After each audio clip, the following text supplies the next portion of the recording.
Yeah, we probably should have put it on data and not the Wi-Fi's. Hello! We're live! Welcome, welcome.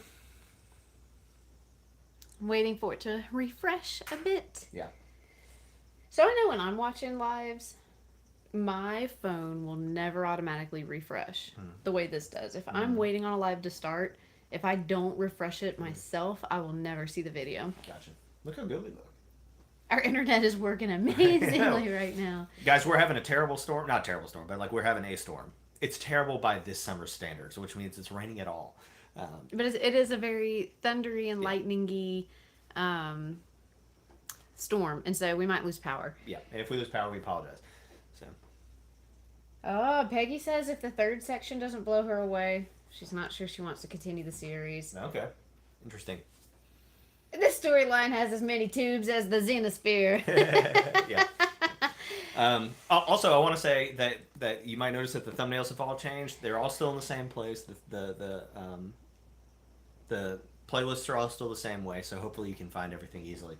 But we're trying to make it a little more professional looking. So Yeah, I hope you found us easily. Jason did a great job making us pretty. Thank you, thank you. All right, you ready to start? Ready. I don't know if I'm ready. Sometimes you go so fast. Come on.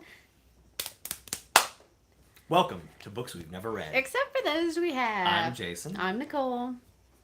And this is episode 50 of Books We Never Read, where we're reading Rosewater by Tade Thompson. Yeah, so we are in the second reading of this book. So it's week 2 of the reading. We'll be covering chapters 11 through 21 plus the interlude that follows that. So kind of confusing. I thought I had been finished with this section on Sunday, and then we were talking about it, and I was like, I think I missed something, so I had to keep reading. Anyways, before we get started, if this is your first time joining us, or if not your first time, but you've just lost your way, please make sure that this is the video that you really intend to be watching, because we talk about the assigned portion as if you have already read up to that point or through that point. So there's lots of spoilers and stuff. If you need to back it up and catch week 1 of Rosewater by Tade Thompson, you can check it out in the playlist. We did that last week. And you can also catch us on YouTube Music, where we're podcasted. And you can take the discussion off YouTube onto Goodreads if you just like to lurk in the videos but not comment. So we do encourage you, if you're joining us live, to chat in the little live box. And if you're joining us on a replay, chat with us in the comment section. We really love it. We love like reliving the things that we've read and just hearing all the different viewpoints. While this section of this book really to me was just a fever dream, there was one really cool thing that I'm excited to just kind of point out, and it's my favorite thing about reading books from all over the place. Okay. So anyway, Let's do it. you want to start with that? I mean, I don't know. How do we want we're to start? here. Is there anything else bookkeeping wise we need to, or housekeeping wise? No, not necessarily. This is the week where we are supposed to announce the next video, the next book that we are going to read. So usually we do that as a YouTube short lately. Just be watching for that, and we'll have a discussion after this. If we've already got one vote, it looks like that maybe wants to delay that decision until next week once we know what part 3 looks like. Does anybody else have any thoughts? Just because we're curious, because normally we would be picking today if we are continuing or not, and we have already had those discussions to some degree. But yeah. So are y'all enjoying Rosewater? yeah. Would you like to continue it? Or do we want to delay by a week? Which means that if we don't do Rosewater, everybody's going to have to scramble for that next book, which is fine. We'll see. Just be thinking about it, okay? Talk amongst yourselves. Yeah, so let's go ahead and start. Tell us, what is your favorite thing that you have Okay, read? so we've talked about this before on the show. Just how,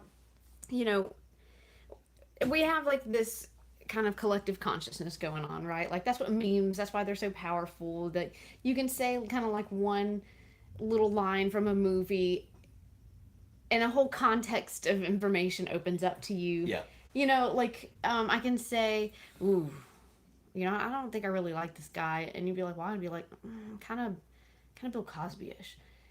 and you immediately know, like, oh, this is someone that, like, we're supposed to trust, and, like, people do trust, but then, like, he roofies people, like, whatever. That's the whole vibe. And it's one tiny word, Yeah. but 1,000 understandings Uh, come from it. is it about the way they named their internet or whatever? Is that what you're talking The about? Nimbus? The Nimbus, yeah. No. Well, their gossip column Oh, is yeah. now the word for gossip is now somebody else's name. Yeah, so Yeah. yes, I Okay. love that, and there was lots of that going Yeah. on in this section. Lots of cool contextual connotation stuff, right? Like Yeah. I just really enjoyed that. But while he was in the feveristy, dreamy part of the fever dream, when he was in Bolat's or what's her name is Bol when he was when he was looking for yeah like to see if she left him a message, he was like in the Xenosphere, right? yeah the flesh temple. Ugh. When he first was going through it, he talks about how like he set up these maze hedge walls and he can't fly higher than. He has his code sentences that help bring him back so he doesn't get lost in the thoughts of the millions of people. As he's like first getting into it, he says, "There's a detritus of the communal consciousness that I have to navigate. The blood and sweat of slaves in a stew of their anguish at being removed from their motherland, the guilt of slavers, the prolonged pain of colonization, the riots, the CIA interference, the Civil War, the genocide of the Igbos, the tribal pogroms, the terrorism, the killing of innocents, the bloody coups, the rampant avarice, the oil, the dark blood of the country, the rapes, the exodus of the educated class."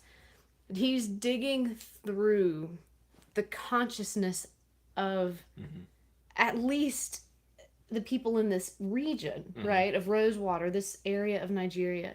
And we've been talking about how interesting it is reading a book that's based out of Nigeria because we have this history of well, I mean, there's so much more history than colonization, right? Like there was a whole world before that, but that's a very heavy part of their consciousness, the context of like what builds their literature and their understandings of the world around them and how they operate now is this all of these things that happen, the slavery, the people stolen, the stealers, like all of it and everything that came after that. These are all the foundations on which they're trying to build their future. And even though I don't know, I just when I read that I was just like, oh, like just to hear what people have to wade through in their minds to be at the base level, right? Yeah. Like, because every region has that. Yeah. Every region has this like laundry list of just mush that they have to deal with. That like everyone is carrying around. Yeah. Even if they don't think about it every right. day. It's in just there. right. Yeah. I mean, so in the South, there's a laundry list of just these things, just these symbols that we're built on and that we, deal with. Yeah. In the North, there's there's those things too. I mean, every region has it. I just thought it was really, it helped us be in the story. Yeah. It helped us carry that weight as well. And so we talked about this in Three Body Problem as well. And we talked about this in West with Giraffes also. You bring your knowledge of history and I bring my knowledge of history. And we both understand very different things. I mean, you understand just a lot about history in general. But we bring that consciousness with us. We bring that awareness, that context with us as we read. And so we get different things out of it. But sometimes we need it laid out. Sometimes we have no experience with a people or a place or an issue. Yeah. Well, even then, like, there's something about, so in prison, we do this thing where we make the people who are going through our programs, like, tell the story of their lives, but there's a very specific list of things that they have to do. Like, they don't get to talk about all the good stuff because you're not here to work on the good stuff. Like, we get that you've done good stuff. But you have to talk about how you betrayed people and give specific instances. You have to talk about how you have harmed your community. You have to talk about all these things. And all of that is baggage that lives in their heads, right? Like, they know it, but it may have never, like, in the same way that the Xenosphere is kind of like, it is this cloud and then things condense together to make an image. Our minds are basically the same way, right? And so by speaking it to someone, you have to make it concise enough that it can come out of your mouth and go into someone else's head, and it makes that image for you in a way. And that's why like it's a ritual of kinds, right? And that's why I think like rituals are so important. And we've talked about that a couple times on this show, but like baptism is like a conversion ritual of sorts. Like you can say like, oh, I'm a different thing now, but whenever you do that, like it makes like this nexus in your mind where it becomes like a focal point. And that's by listing all these things that are going on here, it helps us like you abstractly know like, hey, things aren't great over there. Lots of weird stuff has happened. And then he said, here is the legacy that these people have to live with every day, and put that into your head now, right? I was thinking about this last night. I didn't know you were going to say any of that, but as I was falling asleep, we were trying to watch Wheel of Time. I watched none of it. I was out. It was a great episode. Well, I don't know why I was thinking about this, but I was thinking about how weird it is that we can make sounds that can duplicate. And like when we say an idea, I think that's too simple. And because an idea is a series of chemical reactions and stored connections within a brain, right? Like that's ultimately what an idea is. If you really wanted to boil it down in the most to its like most constituent parts, that we can make sound waves that can make those connections in your brain that are similar enough to the connections in my brain that we can understand it. And what's even weirder is that I can make sound waves that can make you scratch little shapes onto paper that can then do the same thing. And just how strange that is. And how the Xenosphere, they're just putting ideas right back and forth into each other's heads. When he goes to meet Alhaji or whatever the guy's name is. Valentine, yeah. And Valentine. And they are like, they're just putting these ideas into each other's heads right there in front of Amanat. And how disconcerting that must be, because it's so much more efficient than what we do. But how what we do is so absolutely incredible, and how bizarre it is. And to bring it back around, for somebody that I have never met, who is a psychiatrist in England, to tell me about what is floating around in the consciousness of people in Africa, and then to be able to like duplicate these ideas and on some level some of that understanding, it's just absolutely mind-blowing. Yeah. Wow. We're so cool. I also thought while he's in the Xenosphere, sorry, Continue I'm kind on.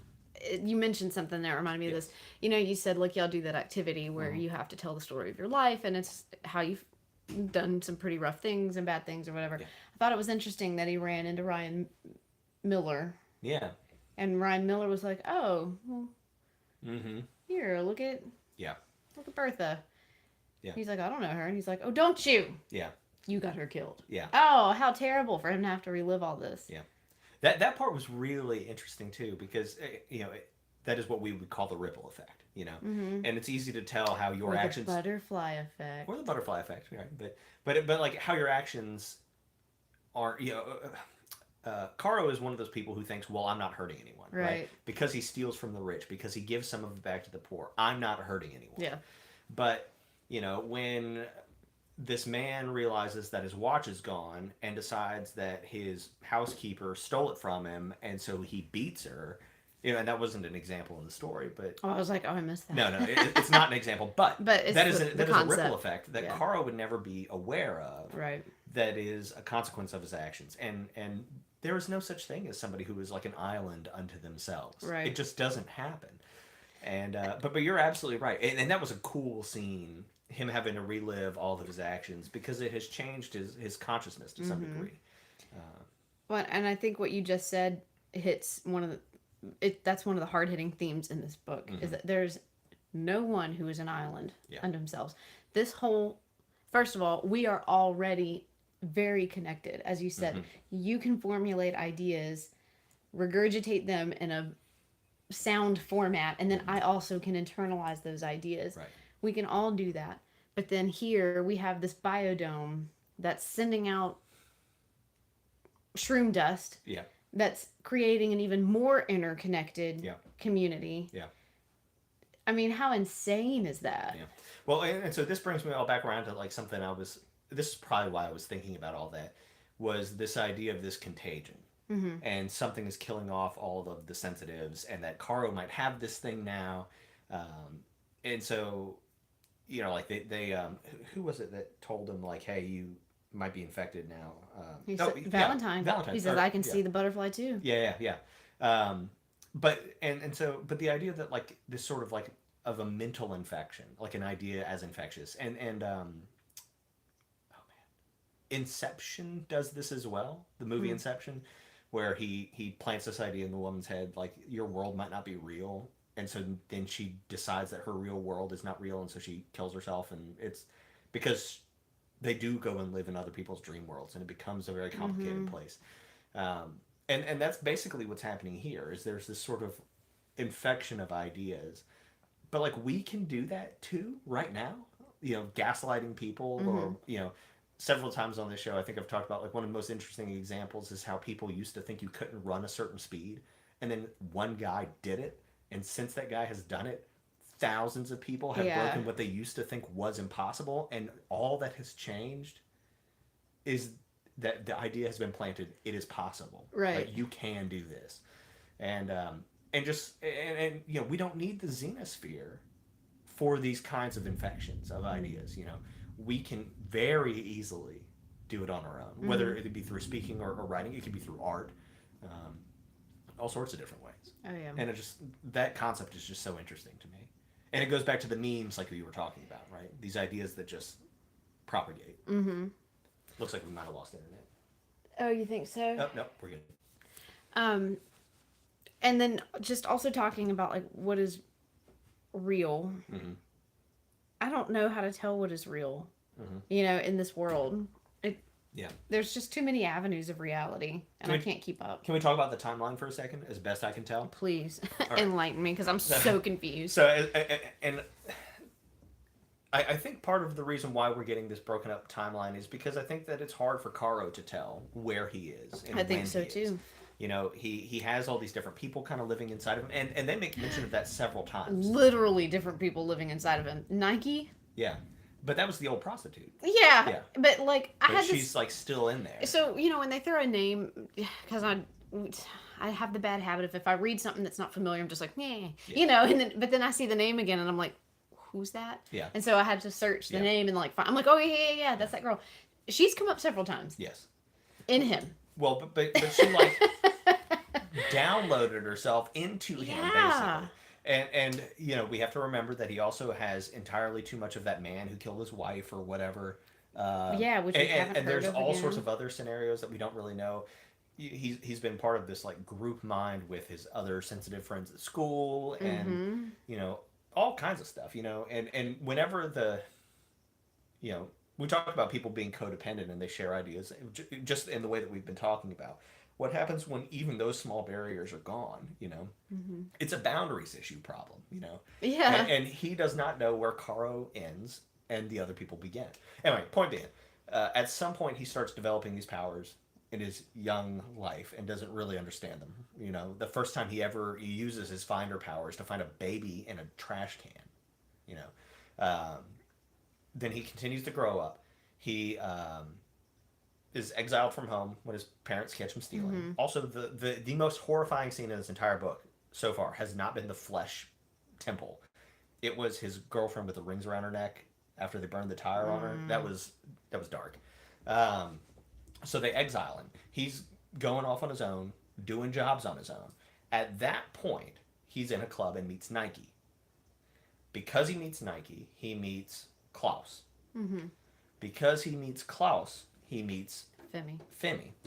Because he meets Femi, he goes to Ranger School and S45 school and meets the professor whose name is eluding me at the moment, and all of his friends. At that point, he gets out of school, does all of these missions that we're reading about. Those all happen after that point. And that's about 10 years between like 55 and 66. And in 66 is where we currently are.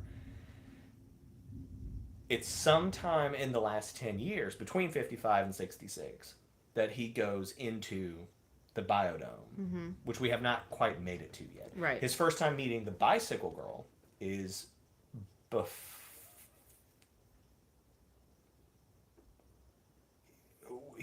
we know that he looked for her for S45 after school sometime. He might have met her before when he was at he was like drunk and outside of a party or it was when he went to the funeral for that Eternal guy. Oh. I think she was involved in that scene. I'm not entirely certain about that, but he might have. There was mention of like a young lady. She might have had a bicycle when they picked him up on the van and took him to a random town with the clock face. Yeah. That whole thing. She might have been involved in that. Anyway, that's the story, right? Like he just been a punk, goes to school, government agent. There we are. So lots of dates thrown in there, lots of and it does skip around, but that seems to be the deal. And then somewhere in there, in his S45 work, he's learned about a town whose people keep disappearing. Lejad. And well, no, the name of the town that keeps disappearing is. Oh yeah. Yep. Arbo or something. Yeah, something like that. And that like there's this interview with the professor, like Ryan Conrad or something made a machine, and the professor gets the machine back working again. And then there's a big light, and then all the people are gone, and he wakes up 2 weeks later. Yeah. Now, to be fair, the first 2 times that the city disappears, it doesn't really disappear. The first time is because the British kill them all. Right. The second time is maybe cannibals. That one's weird. Yeah. And it makes me think of floaters. I'm not really That sure is the worst part of this book. I could have gone my whole life That was pretty bad. without the floaters. That part's interesting. Was that in this part? Yes, that was at the very beginning of this part. I gotcha. So, and then the third time is when they turn on this machine and the town like literally disappears. But I think they now are calling, there might not be any evidence for it, but like the bicycle girl worked there with the professor. Right. We know that. She's Oyenda. And so yes, Oyenda. The idea that there's a town that pops up places, I think they think of it as that Lejad is this other town, and it's like physically popping up and then disappearing and popping up and disappearing. Wouldn't it be like Lejad or something in Spanish? Could be. Jalapenos. Sounds good to me. So, okay. You're probably So she's creating some kind of portal. Maybe. It's like a blip in time or something, right? Like, we're already getting this hint. Like, Ryan Miller said that in the Xenosphere, time's forward, backwards, and ever reaching at all times. Yeah. So Maybe. somehow we have like a time machine and aliens. Yeah. Well, and I think also, at some point before the end of this book, these storylines are going to converge, right? Like they have to. What's weird about it is like somehow we are meeting at the point where he meets Bicycle Girl and goes into the dome, and we also know that he was standing outside of the dome when the dome first happens, and if he's been in the Xenosphere or been in Utopia City or whatever it is, I wonder if he wasn't in there when it was Lejad. Before it itself somehow becomes stable and becomes this dome. I don't really know. So do you think Lejad is inside the dome? I do. I don't see any reason to think that these two stories are separate. I still, last week I kind of had this theory, what if Bicycle Girl is somehow Malara? I'm not ditching that theory, but there was also talk about how he went to like a planet and saw a bunch of these weird metal butterflies floating around, like moving information. So he also had this concept about how what if Lejad's not like a literal city, but it's like a pop-up, it's an idea. And the way I thought about it was like it is farmer's market, right? Farmer's market doesn't disappear. It's just over here one day, and then it's over here next weekend, and it's over here next weekend, but they are all farmer's market. That's kind of how I thought about it. Pretty good. I think of it as more literal. Like, I think this town or place in some way is popping up. And I think also, he's talking on the phone to this guy. Yeah. Is that voice? I've been wanting to talk about this. and the guy says, I missed the window. He's talking about a literal window. He's talking about, like, I think a hole in space. Window of opportunity? The window! Yeah, the window. I think he's talking about a literal window And maybe that's what this is, right? Maybe Lihad is the opening of this window that takes people into the biodome of the future or of the past or whatever, but it takes them into some other plane, and there is no town. She just pops out of this thing, Mm-hmm. speaks, and gets out. And that's why these rays of light are pointing everywhere, is because she is at 3 or 4 different places in the present all at once, even if it's not the present all to her, if that makes sense. Okay. So I'm wondering if there's like two little like ganglia phalange things that the Yeah, biodome is like launched up. I wonder if that has something to do with it. Right? They're tapping into electric power from it and like yeah, powering people's homes, but like yeah.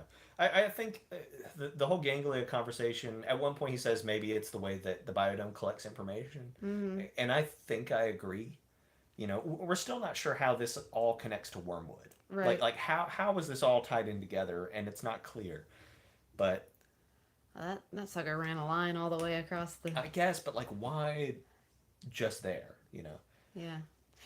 And then okay, so also when you mentioned like all the rays of lights in different directions, what happened when he held Regina's hand? That's the professor's wife. Yeah. Like he lost So total control, and she was everywhere right. all at once, Well, I don't know that it or was he was he everywhere was all at everywhere once. all at once because he was trying to Gotcha. find he was trying to find the professor, and the Yeah. professor is in Lihad, Okay, which is everywhere all which at is once. everywhere all at once. And so that's why he got so lost. And then it was once he Ah. reminded himself on the kitchen floor where he was smelling Mm-hmm. Brazilian coffee beans that he was able to navigate these little places and find, where he really was. Man. And his idea now is that really he's trying to find what is the most recent ones, whatever that means, so that Right. he can try to like get Like in track it there. back. Yeah. Yeah, find a steady path that Mm-hmm. he can actually trace. There's so much going on in this Yeah. book. I'm gonna be honest. I'm loving it. This is fantastic. I love like weird, trippy books. I love things that play with like mental space. I love things that play with time. I like aliens and funguses. I mean, this hits all the right buttons for me. So Peggy pointed out something from the book that also I highlighted and it made me laugh. So when he was using the Nimbus Yeah. and he needed to like click on something that was just going to take him to the internet, he's Yeah. like, "Whoa, this is a flat earther!" Like Right. I was Yeah. dying. Um, Yeah, that was good. and then let's see what else we got. Was Bola's defense into her mind the trick of guilty conscience, or was the old ghost real? Yeah, so that's interesting. The ghost of her husband. I think I don't think there are real ghosts, right? Things get stuck in the xenosphere. I don't think they're conscious, but they perceive themselves this way. This old explorer guy who died well before the xenosphere ever even existed, right? But somehow got trapped within it. Um, he makes a comment where he's like, "I don't even know if I'm really here," right? He's just doing the Mm-hmm. motions, and it kind of brings us back to this conversation we've had several times in different sci-fi books of like how conscious does it matter? Like how conscious is a thing? Does it matter? Because he's doing all the same interactions that he would if he was aware or not. Mm-hmm. It doesn't matter if he's aware. He's there, and he's there for the benefit or detriment of Caro and all these other people. But so I think Bola's husband is a figment of her mind, but there's this weird mention there at the end of the Flesh Temple battle where the giant was one of their co-workers. Do you remember that? Mm-mm. So Malara shows up, Mm-hmm. like Oh, leaks all. Clement. Yes, maybe, but she leaks all over this golem thing. The golem dies, and he looks into the puddle before it gets sucked into And all the muscle, and he tastes it. realizes that it's Clement. Yeah. And so I'm not sure what that was supposed to mean, but either Clement was there like trying to defend her, or Clement caused this, but somehow he is still related to that scenario. How weird. Yeah. Just kind of on another like theme that's running through this in terms of psychology and the consciousness and all that. There's all this stuff happening in the consciousness, and Bola's husband is chewing her, Yeah.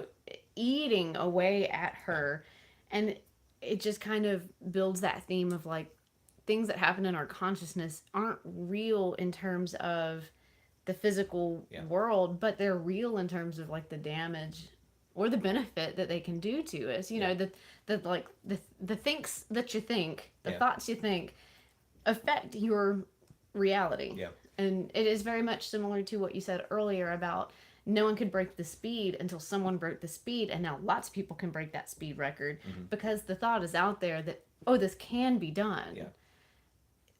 These real, not real thoughts have real consequences in the real world. And I think that's interesting. We talk about them that way, right? We talk about like the weight of guilt. You know, we talk about like a monkey on your back. We talk about all these different, like we have these images that are really not all that different from what we've seen here with Bola's husband. That was disturbing. There's so many things in this book, so many just like snapshots that it puts in my mind that really, really affect me. I would love to watch this movie. I don't know how you would do it, but I don't care. I would love to. So some of this reminds me of what is the Neil Gaiman Sandman? Some of this reminds me of Sandman and the World of Dreams and just like the complications within those things and the ability to just make things happen. Yes. If they turn this into a movie, they need to get with that director because he gets it. Yeah. So there's a lot there, I think. Let's see what else. Oh, man. Okay, let's see. Yes, Ryan Miller is the old ghost's name, I believe. The one that's in the Xenosphere. Yeah, lives there. And he can possess people. Yeah. And again, this goes to this infectious idea. You know, he just gets into their brain until they become him, and on some level, and then he dies and goes back to the Xenosphere. And Caro can't tell whether he's really an entity in the Xenosphere or a figment of his own imagination. Right. And that's just terrible. Because he might be in there, right? Yeah.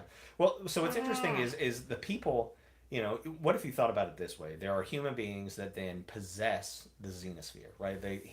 Caro possesses a griffin of the Xenosphere. Like, I know he creates it, but think of it that way. Yeah. And then, so if it happens that way, why could it not happen the reverse? There's an entity of the Xenosphere that can then possess and incarnate outside. And I think that's kind of what's going on with Ryan Miller. Peggy says there's a little mental STI going on around here. Yes. Well, and that's an interesting theme. And there's mentioned several times of different STIs and there was, maybe it was last week, but they specifically mentioned HIV and like people trying to be cured of HIV and all that. And that's a common problem, maybe not common problem, but it is a serious problem in that part of the world that has to, you know, be brought under control. And then seeing that in like a mental aspect, you know, it's kind of interesting. So Shelby brings out a good point that it's Melara that's really seducing him, you know, into the Xenosphere more and more and more. Like he's crossing over into that world. And he even described her as a succubus at one point. Yeah, I'm definitely kind of in favor of like she is the incarnation of the alien, whatever that means. We also have reference to the floater though being an alien. Like it's something from inside the biodome. Yeah, and so like that's weird. So I don't want to go to Lehad if there's floaters there. I don't know, but I definitely think Melara is responsible in some way. You know, and what if the disease or the death is not intentional in the same way that Caro's actions are not intentional? What if she is somehow trying to help these people elevate their consciousness or something and the brain shorts out and they can't handle it? You know, I don't know. But, you know, people have often said in this book that they're not sure that Wormwood is malevolent, that it's benevolent. It is not. It just does. And perhaps that is what Melara is, you know. Well, and you said, you know, maybe she's trying to elevate them to a higher consciousness and they just can't handle it, so they're dying. Well, maybe they aren't really dying. Maybe they're going into that elevated consciousness. Yeah, maybe so. So maybe, you know, Bola and all of the other people that he placed the little, like, here lies, you know, whatever. Yeah. All the people that he was looking for, maybe they have not truly died. Yeah. Maybe they're in the biodome. Or in Lehad. Well, this kind of reminds me of Childhood's End. right? Where an alien comes down, like the kids like Seems all like zonked death out. to us. Yeah, it seems terrible, but they have become something else. Yeah. Don't know that that's what's happening, but Yeah. it certainly could be. Yeah.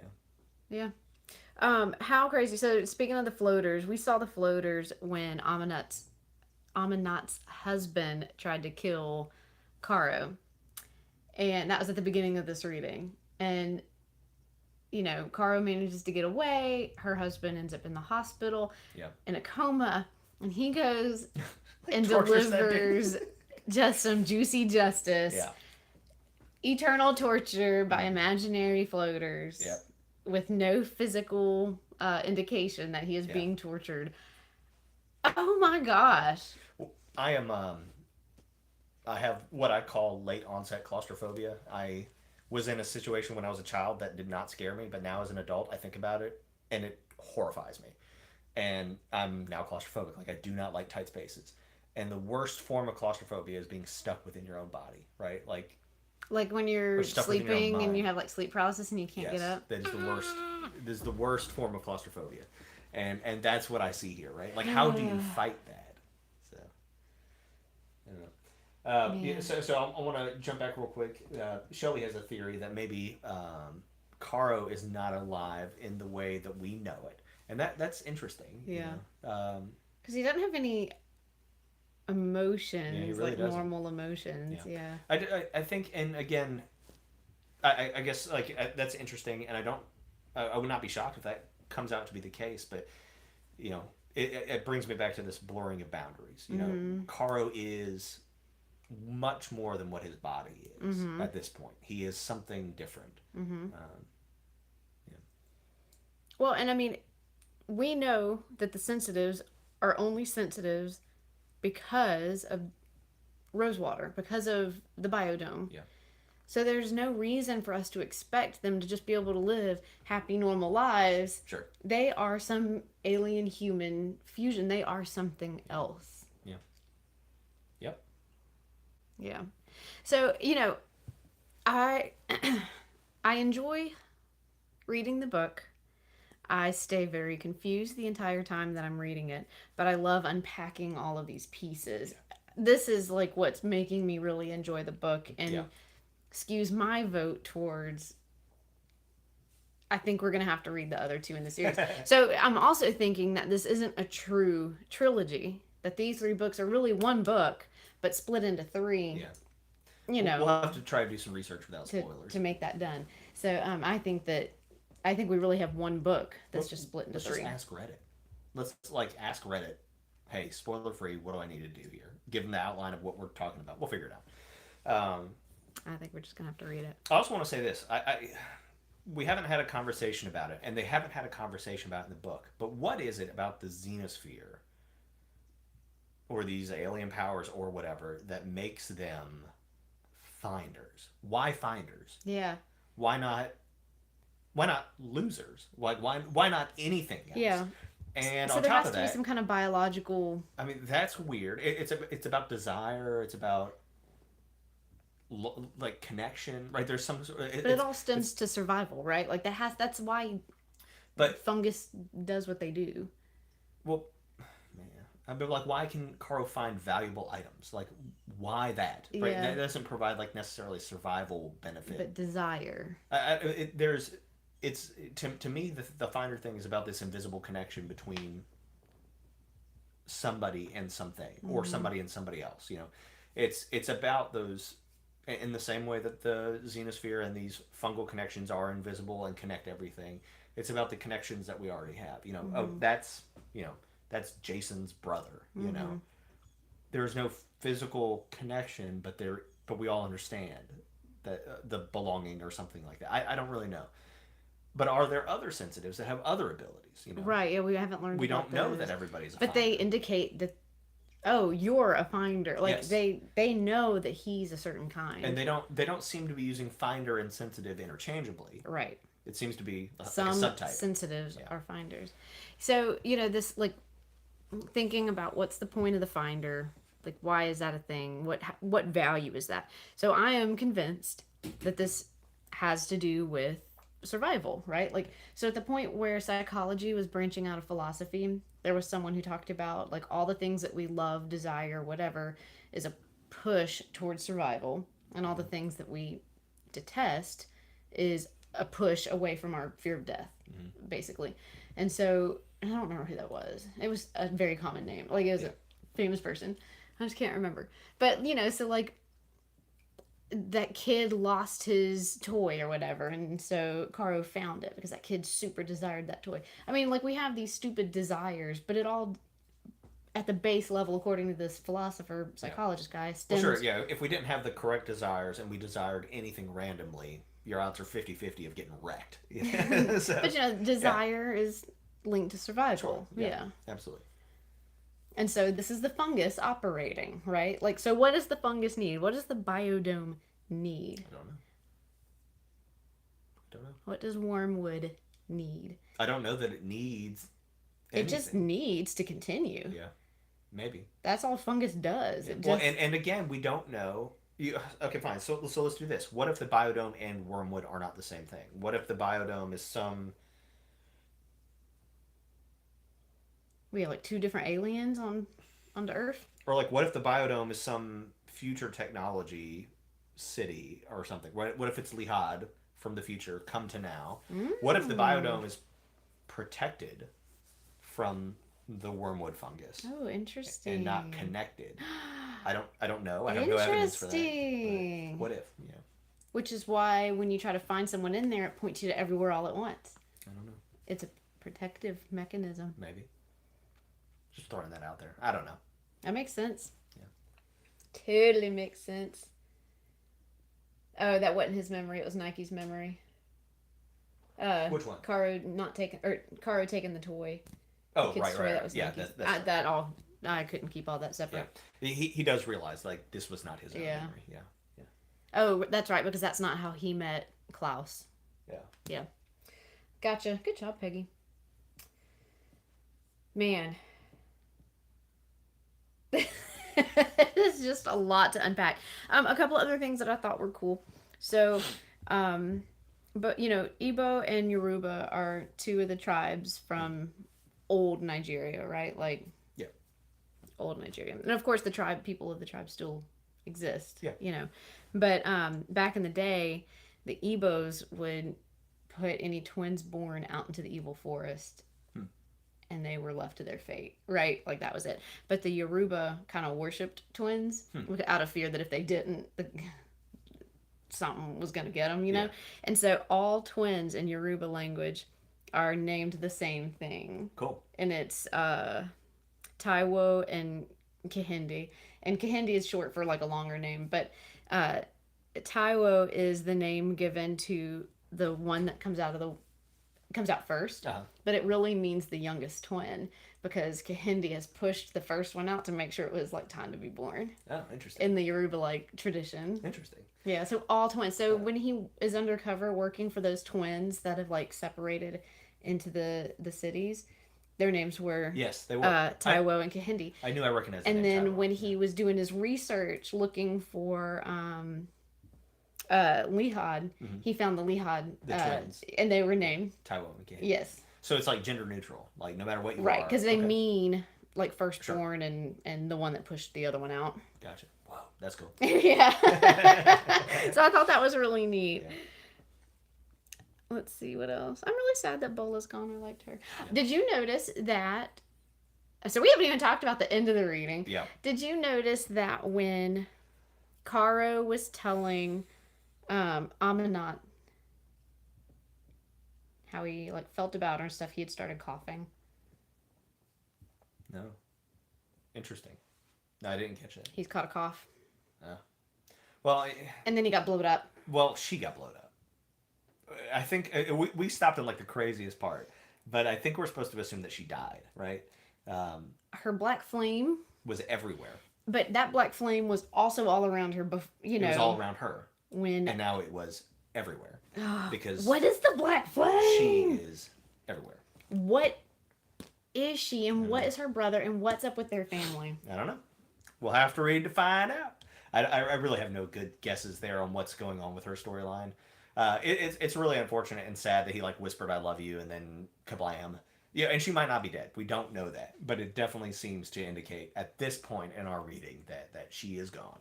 So, and we don't know what she did for a living. You know, we don't know anything. I don't know. But her house is blocked from the Xenosphere. Mm-hmm. There's something sketchy going on. Yeah. Let's see. 3 things to discuss, says Peggy. Femi out, new dude in. Yeah. The regrets thought in the hospital. Oh, yeah. Amanat blew up. Yes. So Okay. So we started at the end. I love Peggy's like keeping us reeled in. Yeah. She's like, hold up. Yep. Okay. So him going to the hospital, and That was a weird scene. I think that's really okay, so he's not a particularly like likable character because he has no social skills that seem appropriate in any way. I think it's really cool that he recognizes that he ain't quite right. Yeah. And so he goes into the hospital to hear all of these regrets, to build back his sense of self.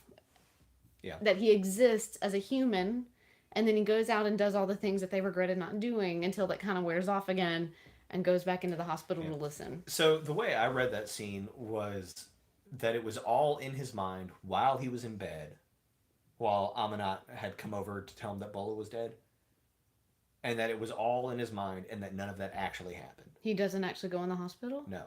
He made it sound like he does, though. Yeah, but then he wakes up and they like make coffee and go to Lagos. Yeah, I never knew when he went and when he left. I don't think that's real. Is he able just to access it from his bed? Well, yes, but I'm not sure. And y'all correct me if I'm totally wrong on this. I don't think that he went. I don't think he went mentally, right? Because he could have gone like xenospherically, right? Right. And that's what we're led to believe he did because he's talking to these like invalids and different things. But there's a comment about how it made him change things until he kind of got complacent and then he went back to the way it was. And like, so it's him, he's gone through this weird trauma where he's gone to this flesh temple. He's met this like random ghost dude, who talks to him about all his ripples. So in his mind, he goes and he imagines what his life would be like if he changed his life, Well, he doesn't go anywhere as far as like going to places. He goes to like a museum and visits them like in a hologram or something when he goes to like Paris and all that stuff. None of that. He didn't go anywhere. Oh, I misunderstood. I don't know. But it's him imagining what would his life be like if he got his act together, and then he wakes up and doesn't. I think is what it was. Let's see what Peggy says. Peggy says, "Is she a fire starter?" And that's what I think. What is a fire starter? Well, did she cause the explosion? And I think she did. Amanat, I mean, when he sees Amanat, when he's in the Xenosphere, he sees that she's got these black flames all around her, and he steps away because he's not one to pop into her mind without her permission and all that jazz, and he doesn't know what it means. I think she's a fire starter. Okay. Let's see. And Peggy also says he was thinking about when and why he used to go, but having Amanat makes him not need to. That's what I got too, Peggy. Okay, maybe so. That he literally would go and walk around in the hospital. Okay, but he did not go at that time. No, he was remembering. He was just remembering. Okay, yeah, that's fine. I'm good with that. Yeah, the But clearly three didn't main stick. tribal languages in Nigeria are Igbo, Yoruba, and Hausa. And Hausa is part of the Fulani, I think, as well. Like Hausa Fulani tribe. I learned that in Roots. Okay. So yeah, lots of weird theories here. Yeah, I'm definitely on board with Nicole. I'm not sure that there's any way that this story can wrap up by the end of this book, but we'll have a conversation. Can we talk about the parade? Oh, Ooh. yeah. I mean, that's all I have to say about it. Of the reconstituted or whatever. Yeah. No, they aren't. They aren't the dead people. No, they're the people. But they've been healed, but Yeah, healed like in the wrong wonky way. ways. Right. Didn't we talk about that last week? No, it's just you and I. Like we had started reading, I was like, "Oh my god, have you read this?" Well, and that's one of those things again where like the Xenosphere is not benevolent or maleficent. It just is doing stuff, and it is stitching these things back together and making things. It just launches out an annual fart, and then Yes. like it's just farting. It's just doing its thing. Yeah. And Exactly. it's just everyone else is getting all up in it, and then they've got backward knees now. Yep. I don't know. How bizarre. There's a lot going on, and Becky says, "Ew, ew, ew." How bizarre. Oh man, there's a lot. Yeah. How is there so much in one book? That's good. It's crazy. Well, I don't have much else to say. I I'm think done. we've covered it all. I'm ready to read. This is a classic midweek, mid-book episode where we're just like, what is happening? And we don't have much else to say. I feel like there was some fun analysis here, though. So thank you for that. I appreciate it. Yeah. But y'all give us a little bit. We'll. We didn't get a whole lot of votes. We got 2 votes for potentially continuing on. I mean, yeah, Shelby and Peggy both are saying like. Yeah. Yeah, can we vote next week? Yeah, like finish the book. And yeah, maybe that's what we do, and that's fine. Whether or not I will not be in any way offended if we all decide that we don't want to continue, but I will continue, and I will report back, and I will ask Reddit, sort of like what's the deal here? What do we need to be doing? So. Yeah. Cool. All right. Well, we'll see you next week to finish talking about this book. Thanks everybody for being here. I would point out that if you look at the thumbnail for the next episode, it is wrong. We're reading chapters 22 through the end, and not 23 through the end. We just kept getting like mixed around on the interlude chapters, and just kept messing with our brains. All right. Well, we will see you then. Happy reading. Bye. Good luck.